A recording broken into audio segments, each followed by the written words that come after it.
Vous êtes de retour sur le plateau d'Africa 24 en direct de Libreville, au Gabon, dans le cadre de l'élection présidentielle du 27 août 2016. Nous sommes en compagnie de deux représentants de candidats à l'élection présidentielle et de représentants de la société civile. Il s'agit d'Étienne Massar, Kabinda Magaga, représentant du candidat Ali Bongo Ondimba, de Franck Njimbi, représentant du candidat Jean Ping, et de Nathalie Zemo-Efoi, coordinatrice du réseau Femmes Lève-toi et secrétaire générale du Club 90. Juste avant la pause, il était question de lutte contre la corruption au Gabon. Monsieur Njimbi, vous étiez en train de développer un argument qui était lié à une forme de mélange des genres au Gabon et qui favorisait la corruption dans le pays. Plus loin, madame. On parle de mélange des genres. Vous savez, pendant bien longtemps, la Cour constitutionnelle avait son siège dans un bâtiment qui est la propriété de sa présidente. Vous savez comment ça s'appelle ça en droit, monsieur Massar? Prise illégale d'intérêt. Tout simplement, prise illégale d'intérêt, ça s'appelle en droit. Madame, je suis au regret de le dire. Ce sont mes compatriotes. Humainement, j'ai beaucoup de respect pour eux, mais nous avons en face de nous un régime qui a érigé l'argent, notamment l'argent facile, en valeur et la corruption en principe directeur de gouvernance. Voilà. Monsieur Massar, vous avez peut-être un mot à rajouter avant qu'on passe la parole à madame Zemo. Merci madame. Tout à l'heure, en début de l'émission, on est tombé d'accord que dans le cadre de cette élection présidentielle, nous avons des tribunes à partir desquelles nous pouvons édifier nos compatriotes. Franck, aujourd'hui, on me dirait que M. Makaya, qui n'a jamais participé de façon aussi active que tes amis, M. Ping, M. Nzuba, M. Oyemba, M. Ndongsima, M. tous les candidats, cette pléthore de candidats. Je le rappelle, je vous ai donné 6 noms et je vous ai dit à eux seuls, ils accumulent 130 années de gouvernement. Mais M. Massar... Laissez-moi parler. C'est le président de la République. Tout à l'heure, vous avez parlé de la commission Massar. d'enrichissement illicite. Eux sont Madame, les ministres cette sont commission, responsables. ce n'est pas Ali Bongo qui l'a créée. La République et le Premier Cette ministre. commission a été créée depuis 2003 par la loi 003-2003 qui porte création de cette commission. Qu'on me dise, et vous avez tout à l'heure entendu dans le reportage, le président de la commission d'enrichissement illicite parler. Combien de dossiers ont-ils été traités de 2003 à 2009 par vos amis, en tête desquels il y a 2, 3 anciens premiers ministres? Monsieur Massar. Bien, non, laisse-moi terminer. Monsieur Massar. Franck, s'il te plaît, laisse-moi terminer. Monsieur Djibi, laissons monsieur Massar poursuivre son propos. Donc, aujourd'hui, que votre candidat est le seul qui ne parle pas de réformer la justice. Aujourd'hui, vous a-t-il échappé que votre candidat est le seul qui parle pas de réforme de la justice? J'affirme sur cette table, pour avoir participé aux 2 derniers conseils de la magistrature en ma qualité de secrétaire général pour assister le chef de l'État, de manière justement, que le président de la D'ailleurs, République... M. Massar, vous étiez à l'origine de la grève des magistrats. M. Massar se prévaut de prendre part de manière illégale à une instance. Attention, vous n'étiez pas habilité à prendre part à cette instance, M. Massar. Monsieur Njimbi, non. Vous relancez perpétuellement M. Massar qui n'a plus la possibilité de vous répondre. Laissez-le. Donc j'étais en train de dire que je mets au défi des magistrats de venir dire que le président n'est pas en faveur de la réforme. Et c'est tellement vrai qu'à l'occasion de leur dernière grève, il les a reçus, il les a entendus et il y a eu un conseil supérieur de la magistrature extraordinaire. Montrez-nous. Je poursuis. Le volet. Aujourd'hui, vous avez cette commission nationale d'enrichissement illicite, le président l'a dit et ça peut être vérifié, qu'il y a des dossiers qui ont été transmis au procureur de la République. Mieux, l'Agence nationale d'investigation financière, aujourd'hui, est dirigée par un homme que vous connaissez, qui est, je dirais, sous toutes les coutures, sans aucun reproche. Un homme d'une intégrité morale et intellectuelle, je dirais, on peut en chercher beaucoup des comme ça dans notre pays. Comme tous les Vous avez fait référence à d'anciens ministres.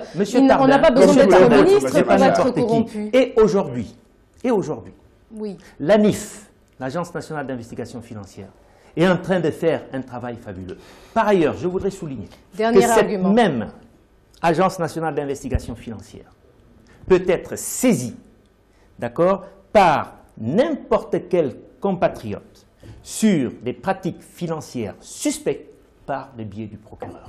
J'aimerais juste qu'on me dise combien de nos compatriotes, comme toi, au fait d'un certain nombre de pratiques suspectes, ont saisi cette institution pour que suite soit donnée au dossier.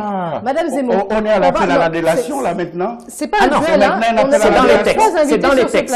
C'est dans les textes. Madame Zemmour, ce n'est pas de la délation. Est-ce que vous avez réalisé l'appel à la délation? Monsieur Massar, Monsieur Njimbi, est-ce que vous pouvez laisser Madame Zemmour, qui est également invitée sur ce plateau, s'exprimer?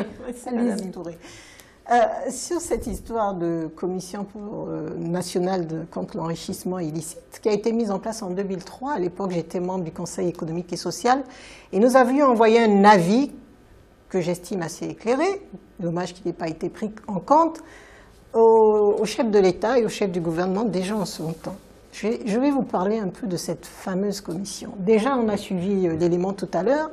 En 7 ans, cette commission aurait traité une centaine de dossiers et il y en aurait 4 en cours, 14 qui ont été rejetés, pas de preuves, pas d'éléments de preuve, et il n'y en aurait que 4 qui seraient en voie d'aboutissement au bout de 7 années. Donc, franchement, avant de nous demander de leur envoyer des cas, des plaintes, il faut déjà qu'ils démontrent leur efficacité et leur détermination à faire aboutir les preuves. Même pas un seul dossier abouti en 7 ans. Moi, j'ai été estomaquée d'entendre ce reportage. C'est le président qui a parlé tout à l'heure sur le reportage. Donc, dites-lui de donner la vraie situation, parce que moi, je ne fais que redire ce que j'ai entendu tout à l'heure. Ensuite, sur la structure de la commission d'enrichissement, encore une fois, on a entendu beaucoup parler sur votre plateau ici de l'absence de séparation des pouvoirs. Comment voulez-vous que la corruption, à mon avis, doit être gérée au niveau de la tête? C'est les responsables de chaque département qui doivent jouer quelque part le rôle d'exemple et de gendarme dans leurs administrations. Mais comment les membres de cette commission sont nommés? Ils sont 10. Dans ces 10, il y a 2 collèges. Le premier collège, il est constitué de 4 membres. Ces 4 membres, savez-vous par qui ils sont nommés? Dites-le nous. Par le chef de l'État. Franchement, ont-ils les mains libres? Deuxième collège, 6 personnes. Savez-vous par qui ils sont nommés? Premièrement, le Premier ministre, chef de gouvernement, donc, qui, encore une fois, est sous l'autorité totale et directe du chef de l'État.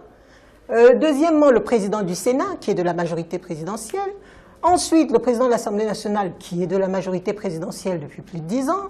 Ensuite, le président, je crois, du Conseil supérieur de la magistrature, encore une fois, qui est nommé par le chef de l'État.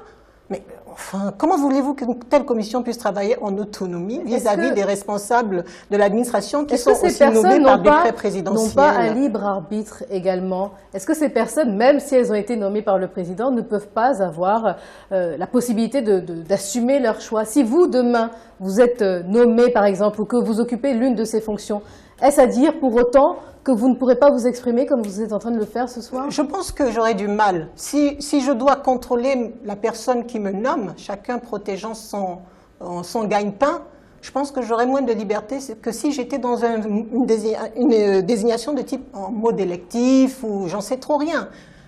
Mais si je suis nommé par une personne et que je rends des comptes à cette personne et que cette personne peut me démettre à n'importe quel moment, sauf si je suis un peu suicidaire, j'aurais tendance à faire très attention à mes avis et aux conclusions, et je pense que là, franchement, je peux être facilement influencée. Monsieur Massar, merci à vous. Nous avons des réactions de téléspectateurs qui suivent le débat. Alors, on a la réaction d'une étudiante, je pense, concernant les propos que vous avez tenus un peu plus tôt. Mongola Rose de Lima, depuis Libreville. Vous parlez des bourses, vous évoquez les bourses. Nous avons des bourses de 83 000 francs et nous louons des chambres à 100 000 francs CFA. Elle soulève donc une forme d'incohérence. Mike de Libreville, de quelle école de mine parle Monsieur Massar? Celle-ci a été livrée par précipitation pour pouvoir l'inaugurer uniquement. Et troisième réaction, Fidel Zengue de Libreville, voulez-vous nous édifier sur la répartition des 16 000 milliards engrangés par l'économie du pays de 2009 à 2016 en termes d'investissement. Ce chiffre a été énoncé sur un plateau par M. Nkoulou, défenseur du candidat Ali Bongo Ondimba, comme vous. Bien, il y a une question pour laquelle elle est très facile. Il vous demande de quelle école veut-on parler. Celle-ci ayant été inaugurée très rapidement. Donc, il sait où se situe cette école, elle est à Mwanda. Bien. Ça. Peut-être qu'il voulait dire qu'elle n'était pas effective. Madame, vous dites à ce monsieur, et vous pouvez vous adresser à lui directement. Que cette école sera, je dirais, ouvre ses portes à la rentrée prochaine. Quand exactement? Septembre prochain. Donc l'école, elle a été livrée pour ouvrir ses portes à la rentrée prochaine. Et Ramet, c'est des gens sérieux, Ramet. Mais un pays fonctionne. Monsieur Njimbi, fonctionne avec Monsieur quoi? Massar, répondez aux questions des téléspectateurs. Ne dégraissez pas. Madame, vous avez posé une question fondamentale. Que font certaines personnes de leur libre arbitre? Que font certaines personnes de la responsabilité qui leur est confiée, qui, le plus souvent, est régie par des textes? Moi, je vais vous dire une chose, madame. N'oubliez pas les téléspectateurs. Je vais vous dire. Non, mais je vais répondre. Je vais vous dire. Vous savez, je parle devant Franck Djembi, puisque, à l'époque, on fréquentait la même sphère, la sphère environnementale. Et il a rappelé tout à l'heure que j'étais directeur général de l'environnement. Moi, Massar Kabinda Makaga, Etienne, directeur général de l'environnement, j'ai refusé, et je parle à M. Yegendong, j'ai refusé, en tant que directeur général, parce que contraire à la loi gabonaise, de signer le papier autorisant la CEMEC à opérer, je dirais, la mise en œuvre du projet Bellingham. Moi, Massar. Et je lui ai dit, dans son bureau, et je n'étais pas suicidaire. Malheureusement, M. Yegendong n'est pas sur ce plateau pour pouvoir vous madame, contredire. Ça pourrait être vérifié. Et là, en l'occurrence, ça ne peut pas l'être. Non, ça peut être vérifié. On aura d'autres débats. Et si je mens, M. Yegendong portera plainte dès demain. Bien, pour diffamation sur le plateau de télévision. Donc, je suis en train de vous dire, madame, j'ai refusé de signer ce récépissé. Ça m'a valu toutes les guerres du monde. Et ça, il faut le savoir.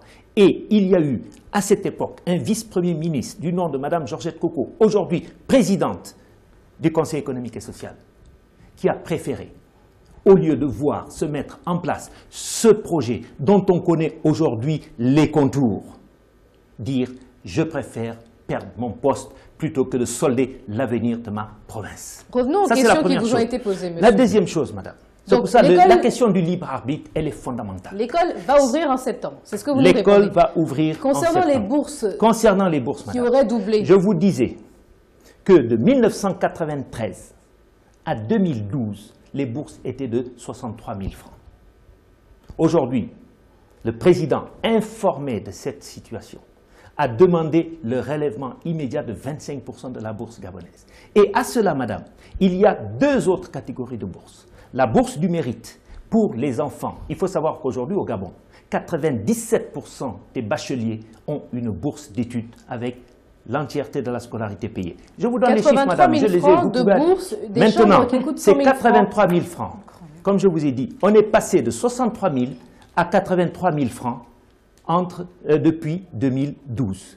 Et à côté de ça, il y a la bourse du mérite, qui est égale à 2 fois le montant de la bourse de base, c'est-à-dire 166 000 francs, et la bourse d'excellence, qui est égale à 4 fois le montant de la bourse de base. Ça veut dire quoi? Que la première bourse que vous voyez, c'est un soutien à la formation qui est apporté à la quasi-totalité des étudiants bacheliers. Et ensuite, en fonction du mérite, vous avez la bourse du mérite ou la bourse d'excellence. Et il n'est pas exclu aujourd'hui que le gouvernement, comme on l'a fait pour les bourses à l'étranger, rehausse pour redonner. Mais ça, c'est une décision politique qu'il ne m'appartient pas de prendre ici à la place du candidat Ali Bongo Ondimba. Monsieur Njimbi, alors dites-nous, est-ce que malgré tout, les autorités estiment avoir mis en place des mesures de lutte contre la corruption à travers plusieurs organes? Est-ce que malgré tout, il n'y a pas eu des avancées dans certains domaines? Demandez à M. Massar s'il a entendu parler de Delta Synergie. Et qu'est-ce que c'est Delta Synergie? Et si les instruments de lutte contre la corruption étaient si efficaces au Gabon, est-ce que Delta Synergie existerait au Gabon? Pourquoi pointer cet exemple en particulier? Posez la question à M. Massar, Madame. Et répondez à la mienne. Je vous souffle. On appelle ça en journalisme un biscuit. Posez cette question. Posez cette question à M. Massar. A-t-il entendu parler de Delta Synergie? À travers des sous-entendus. Pourquoi le faire? Delta Synergie, la holding familiale des Bongo, eh bien, elle a été évaluée à 42 millions d'euros. 42 millions d'euros, c'est-à-dire à peu près 28 milliards de francs CFA. Et vous savez, les légataires universels d'Omar Bongo, les légataires universels d'Omar Bongo doivent se partager, les deux légataires universels, 280 millions d'euros selon les révélations de Mediapart. 280 millions d'euros, ça fait quelque chose comme 187 milliards de francs CFA à se partager, les deux légataires universels. D'où sort cet argent? Si les mécanismes de lutte anticorruption étaient efficaces, s'ils existaient, est-ce que cette pieuvre, la pieuvre Delta Synergie existerait? Il nous reste très peu de temps avant de terminer le débat. Monsieur Massar, peut-être avez-vous envie ou non de réagir à ces propos. Sinon, nous ferons le dernier tour de table pour entrer dans la perspective. Alors, moi, ce que je veux dire par rapport à ce que Franck est en train de dire, personne ne peut nier au Gabon, mais je signale que ce n'est pas une particularité gabonaise, que la corruption est de mise. Mais madame, vous avez dit tout à l'heure quelque chose, le libre arbitre. Combien de fois ne me suis-je pas fait arrêter par un policier? Je défie un policier de venir dire, ou un gendarme, ou un militaire, qu'un jour Massar m'a donné de l'argent parce qu'il n'avait pas ses papiers. Il m'est arrivé de ne pas avoir mes papiers sur moi, sorti précipitamment de la maison.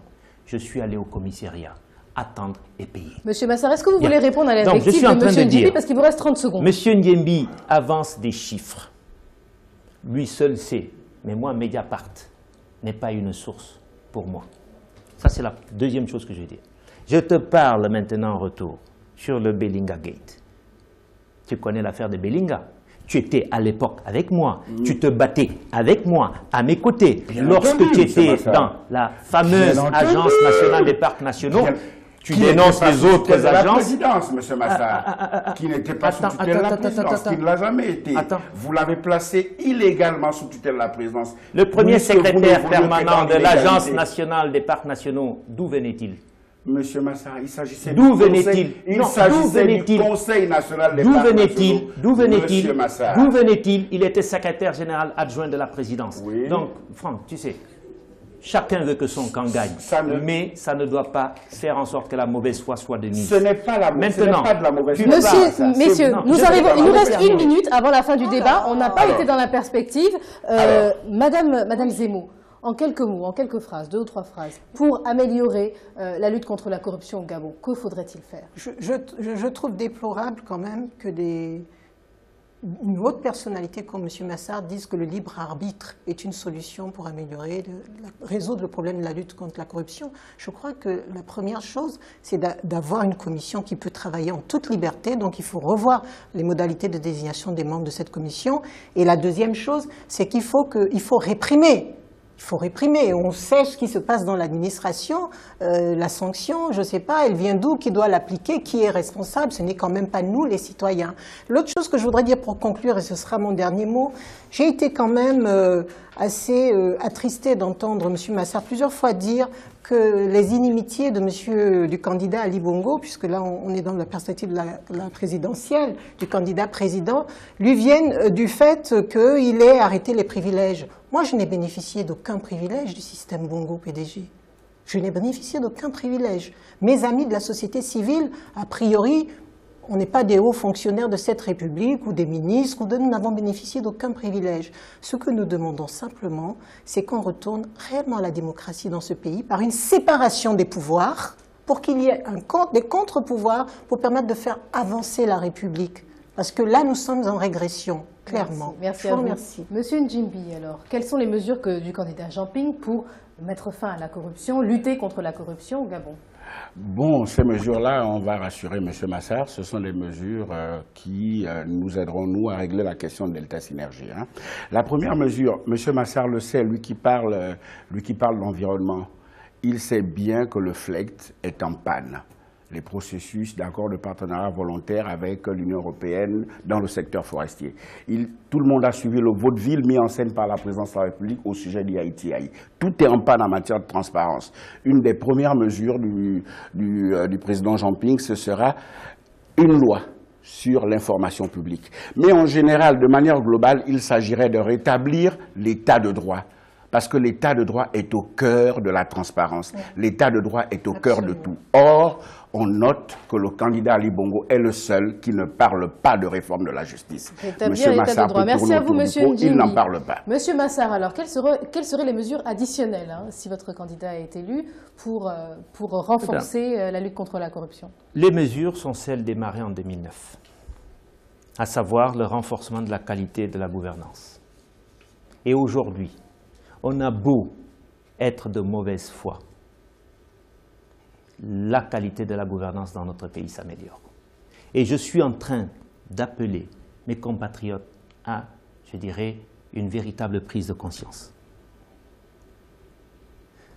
Vous parlez de la société civile, madame. On n'aura pas le temps de revenir sur les propos de madame. Elle a parlé de la société civile. Il vous reste 10 secondes. Je suis estomaqué de voir qu'un représentant de la société civile dit que lors de la dernière réunion qu'ils ont eue avec les opposants, il s'agissait de voir comment partager le gâteau Gabon. C'est juste pour dire.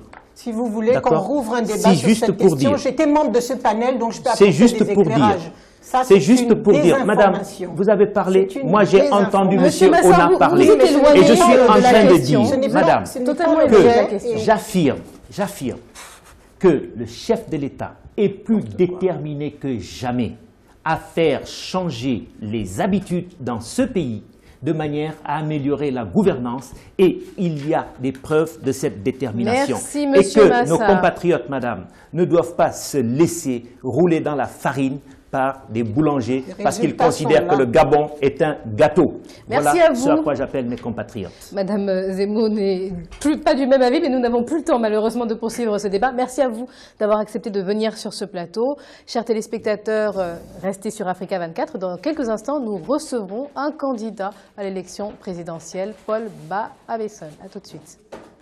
Et le journal de campagne, bien sûr, présenté par Paul de Singou. Bienvenue dans ce journal de campagne. Depuis Libreville au Gabon, s'il est reconduit à la tête du Gabon, Ali Bongo Ondimba promet de poursuivre le plan stratégique Gabon émergent. Objectif pour le candidat du PDG, conduire le pays vers l'émergence à l'horizon 2025. Douglas Toutoum. Le scrutin présidentiel aura lieu le 27 août 2016 au Gabon et la campagne monte en intensité. Le candidat du Parti démocratique gabonais parcourt chaque localité du pays. Ayant promis aux Gabonais l'émergence en 2025, il souhaite poursuivre les projets démarrés durant le mandat qui s'achève et consolider les acquis. Ce Gabon-là doit changer et avec Ali, il va changer parce qu'Ali sait comment changer tout cela. Je connais, j'ai vu, je sais où se trouve la pauvreté dans notre pays. Et j'ai la méthode pour changer tout cela. Car j'ai testé, j'ai vu ce qui marche. Nous avons commencé ces programmes qui ont commencé depuis maintenant quelques années et qui apportent des fruits. Ali Bongo Ondimba a décrypté l'acronyme DTE de l'opposition qui se présente selon lui comme étant le véritable projet de société de ses adversaires politiques. Ils ont comme programme ce qu'ils appellent DTE. Il paraît que le D, soi-disant, c'est destitution d'Ali. Mais à la place de destitution, la vérité, c'est que c'est destruction. Le T, ils disent que c'est transition. Mais la vérité, le T, c'est la trahison des Gabonais. Et le E, ils disent élection, mais c'est pas vrai. Une fois qu'ils ont détruit, une fois qu'ils ont trahi, le E, c'est pour définitivement enterrer le Gabon. Pour le Parti démocratique gabonais au pouvoir, la victoire au scrutin du 27 août permettra au chef de l'État Ali Bongo Ondimba de poursuivre son projet de société, le plan stratégique Gabon émergent. Un projet qui doit emmener le pays à devenir émergent à l'horizon 2025 tout en s'appuyant sur le programme L'égalité des chances. Il est candidat pour la 4e fois à une élection présidentielle au Gabon. S'il est élu président de la République, Pierre Claver Manganga Moussavou promet plus de moyens aux collectivités décentralisées de l'État. Reportage Gaël Onana.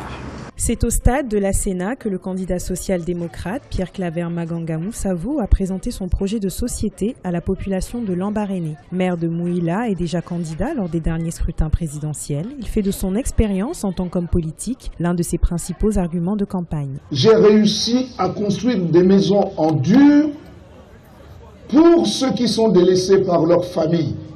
Des maisons de 3 chambres. Lorsque je vais esquisser devant vous des solutions aux problèmes qui minent votre bien-être, vous saurez que c'est quelqu'un qui a l'expérience. L'une des mesures phares de son projet de société est la provincialisation, visant à doter les structures décentralisées de plus de moyens financiers. Cette mesure permettra aux gouverneurs des provinces de recevoir 20 milliards de francs CFA par an. Il dit vouloir redonner au Gabon sa place par rapport aux pays de la sous-région. Il s'agit désormais de choisir celui qui va conduire les destinées du Gabon pendant 7 ans. Plusieurs fois ministre sous Omar Bongo Ondimba et candidat pour la 4e fois à l'élection présidentielle au Gabon, Pierre Claver Maganga Moussavou compte utiliser son expérience d'homme de terrain pour accéder à la magistrature suprême le 27 août 2016. Les membres du Parti gabonais du Progrès ont organisé un meeting à Libreville, la capitale. L'objectif pour ces derniers, vulgariser le projet de société de leur candidat Jean Ping. Les explications dans ce reportage de notre envoyé spécial, Serge Kofi. À cette étape de la campagne électorale, la stratégie du candidat Jean Ping a changé pour aller à la conquête des électeurs. Ce sont ces lieutenants de la coalition qui vont à la conquête de l'électorat. À Wenje, ce quartier du 4e arrondissement de Libreville est le fief politique du mouvement Héritage et Modernité de Guizouban Dama, l'allié de Jean Ping. C'est donc ce mouvement qui a porté le message à la population. Il vous propose l'égalité des chances. Mesdames, messieurs, l'égalité des chances, ce sont des probabilités. C'est aléatoire. C'est comme jouer en tiercé. Vous n'êtes jamais sûr de gagner. Monsieur Ping vous propose l'égalité citoyenne. Tout le monde sur le même pied d'égalité. Des promesses fusent allant de la justice pour tous, de la prospérité partagée au retour de la démocratie inclusive. Un Gabon à l'abri du besoin, ça veut dire que les besoins de base doivent être satisfaits. C'est bien de construire les hôpitaux, mais ces hôpitaux, qu'est-ce qu'il y a dedans? Nous allons reprendre tout cela et mettre les Gabonais à l'abri du besoin. La bataille électorale s'intensifie et les stratégies se précisent. Jean Ping a reçu le ralliement de Léopold Goulakia, un autre candidat engagé dans la course présidentielle. Le candidat Bruno Ben Moubamba est allé à la rencontre des habitants de Port-Gentil dans l'Ogooué maritime. Gaël Onana, notre envoyé spécial, revient sur ce meeting.